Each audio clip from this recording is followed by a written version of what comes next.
Today I have something really special for you guys, and that is coming in the form of a game where one player manages to take out nearly the entire enemy team and they don't use a single premium round. And what's even better is they're not even using any of the upgraded equipment either, and they still dominate this battle. So let's find out how they managed to do it. So then, Piwo here is in, of course, the Progetto 46, the premium tier 8 Italian auto reloading medium tank. Yeah, that's a mouthful.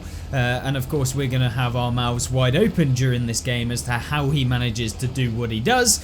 But most importantly, he's going to take the aggressive push here to be able to get into position and spot for his team, as well as be able to get in some early shots of damage onto opponents that are trying to do some things that aren't going to really work out. And that first opponent is the VK2801, who sits out in front of him and allows him to get a full clip off. But he does take out his commander here, and he's had to use that small first aid kit because who needs a large one anyway in a game like this. But manages to shut this guy down. He's going to be a pain throughout the game if he doesn't do it, and he trades a little bit of health, but he removes him from the game from full. So a really nice one there, but it's not looking very good. So what Piwo does here is, of course, with the Italian auto reloaders, he wants to make sure that he's always using that single shot at the end, or if he's going to fire off all of his shells, one or more, he's going to have to then be sure that he's going to be able to use the full reload, and there's no other tanks he could really dominate with the damage per minute advantage that you get from only firing one round. And here you go. The T29 really needs to go, so he's happy to fire two. It's not going to sacrifice too much of the DPM, so it's an easy, nice little trade, but he has lost half of his hit points within the first 2 minutes of the game. So not ideal to say the least, but with quite a few dangerous tanks being chunked down within this game, including the T832, the T29, and of course removing that pesky little VK2801, it's a nice little trade, I guess. And he is having a little bit of team support from behind, nothing spectacular, but in coming to this location, he's attempting to spot them, and of course from here he kind of can work out where the opponents are going to come from. Now, one of the great things about the Progetto in general when you are looking at it in World of Tanks, not only the fact that it can do 14 kills, but it can also do a little bit of extra things when it comes to its mobility, and it also has a really nice amount of gun depression such that it can use various positions. And why it is such a brilliant premium tank to farm credits in, I mean, this is my go-to when I really just want to be able to play the game, play it in a fast-paced way, and this tank does a really good job of it. So to anyone wondering, should they actually pick up the Progetto, my answer is, I mean, if you have the cash to spend and you're going to spend it on something in wargaming or for wargaming, then yeah, this one would be probably up there with the premiums that I'd recommend to be able to earn credits, that's for sure. But with him being able to deal a bit of damage, God, it's not looking too good right now with only 425 hit points left, and with still quite a few opponents on the enemy team left. But he shuts down the T25/2 and actually makes an interesting play here. And this is actually probably one of the game-winning plays that he makes here. Now, you'll notice that there wasn't any TDs that got spotted behind. So what he does is he comes up from behind, and if you've seen this little scene before, you'll have seen from the thumbnail that the T832 is wide open for him to get up in his backside. And yeah, it's never fun when someone gets up in your backside. I'm not talking from experience, trust me. But with the Progetto here, we do have, of course, the VK3601H, who's overcommitted. I mean, there's not a lot he can do here. He stays where he is down here. He's going to get pumped by the Progetto. If he goes up, he's potentially going to get pumped by both. So yeah, creates his own sausage sandwich in that one. But no, nonetheless, it's a pretty decent trade for the Progetto, as he's been able to really stop anyone on this side from doing anything, which is always fantastic. Now, keeping an eye on the minimap. What our friend here in the progetto, Piwo, is going to have to do is try and do something about this northeastern side of the map, because the enemy team have really pushed up aggressively, and when they do push up aggressively on this map, it's often usually a loss, because what happens is they start coming through the middle of the map. They can shoot anyone that pushes to where Piwo is, and then they're kind of in a bit of a stale situation in terms of his team, and they're going to have to try and fight a losing battle. And given that they're 4,000 hit points down in this game, Piwo's deciding not to go and try and get back to the cap circle. In fact, he's going to try and make a bit of a different move, and this is interesting because maybe I use this in my own game, because this is a very typical game on our least favourite map.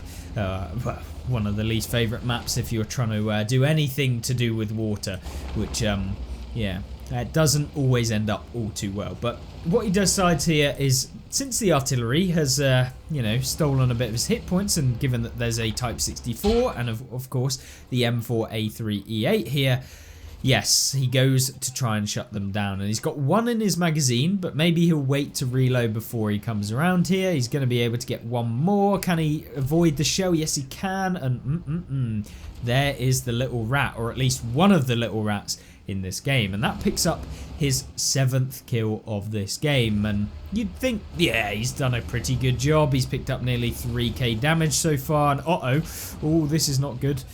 And then the S51 decides not to actually try and turn from there, maybe just still on that really ridiculously long reload. But the GW Panther is, of course, making his way over to the dip where he's hoping to escape to, but no. And Piwo says no. So, in this game so far, yeah, he's got a Tiger 1, he's got a Senlac, or something of that like. Let's double check. There's a Saladin even, sorry. And then, of course, the Crusader on his team. And, yeah, they are not looking too healthy either. The Tiger 1 is a one-shot. The Saladin's on a decent amount. But, I mean, you know, what can it do against a tank that has a ridiculous turret in the T29? Well, he doesn't have to worry about that, because Piwo here manages to finish him off. And now he's in a pretty nice position to try and help out the guys who are over here. The Tiger 1's died, which is not fantastic for the Saladin. And maybe he's going to be able to come up from the backside of these opponents once again. This is what the progetto does really well. And being able to kind of maneuver around the map and do stuff that the enemy team just can't really predict. And yeah, it's looking all too good for Piwo here. He just has to make sure that he doesn't take any unnecessary hits, and probably the biggest threat right now is the AMBT, because he doesn't really know where he is, but luckily the AMBT's on low enough hit points, and actually Piwo high rolls there, I believe, to be able to shut him down. Yeah, high rolls for 12 damage, so RNG actually favouring him there, which is nice to see. But they're still not all done. There's 4,300 damage on the clock right now, and there's also still quite a few opponents left on the enemy team. Case in point, the T44, and he actually gets one into him, but he kind of had to deal with that guy quick enough such that the VKP and the VK3601H wouldn't be able to get any shots into him. But the artillery has got himself in a nice little location over there where Piwo started the game, and that's going to allow him to get maybe a couple of shots. Maybe he can help Piwo with the VK1001P, who is probably in a pretty annoying spot, or at least maybe he's made his way up into this location.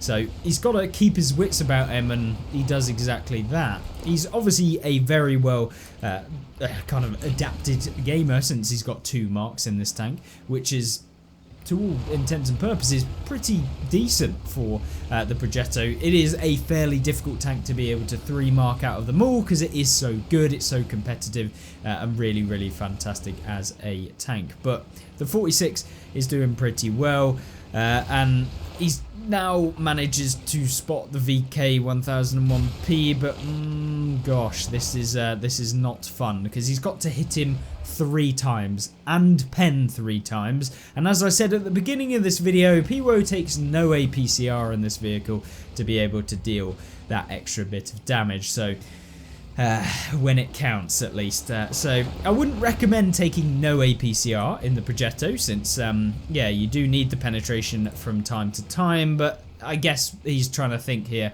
Maybe the VK is going to try and aggressively push. He's probably thinking that Piwo's on such a little amount of hit points, he might be making his way over here. And he maybe goes a little bit too quick. Potentially what he could have done when this guy is going to try and make his way over here is he could have waited a little bit before he pokes over this ridge, to then allow the VK to move further over here, at which point he can come from behind and get some shots into him, because you never know, this guy could have fully advanced towards him thinking that he's going to be over here somewhere, and actually he can surprise him from behind, get a few shots easily into him. But nonetheless, he moves as he does right now, and that allows him to escape from the VK, and creating some distance is not necessarily the worst idea. And with the cap circle still looming large with a VK in the cap circle, he needs to get rid of this guy, and hopefully he can do that. He fires one, the VK misses, and that gives him the opportunity to finish this guy off, which he does, picking up the 13th kill of the game. Yeah, 13 kills. And as some of you like to always say, a lot of the best games that we show on YouTube, whether that's me or anyone, seem to always be spamming APCR or premium or whatever it is to be able to come away with a win. But hopefully this one's a nice little refreshing replay, and a brilliant one at that. But this VK is the last remaining vehicle that Piwo must deal with if he wants to come away with a win. And yeah, so what does he do? Well, he goes into this location, tries to spot the VK. Well, what does that mean? Well, given the fact that the VK does not have camo, that means that the VK is most likely pushed up over here. So when the VK pushes up over here, he's probably not turned around to look at him, but you never know, maybe he has. So Piwo's just going to take a little bit of a slow start. He manages to find the VK from behind. Can he get one more into him? He doesn't want the Crusader to take the kill, otherwise the Rosanai Heroes medal's not his. And oh my god, he bounced it off the back and then ends up finishing him off for over 5,000 damage, which in itself is a really great replay in the progetto, but 14 kills in this game, really having to carry at the end.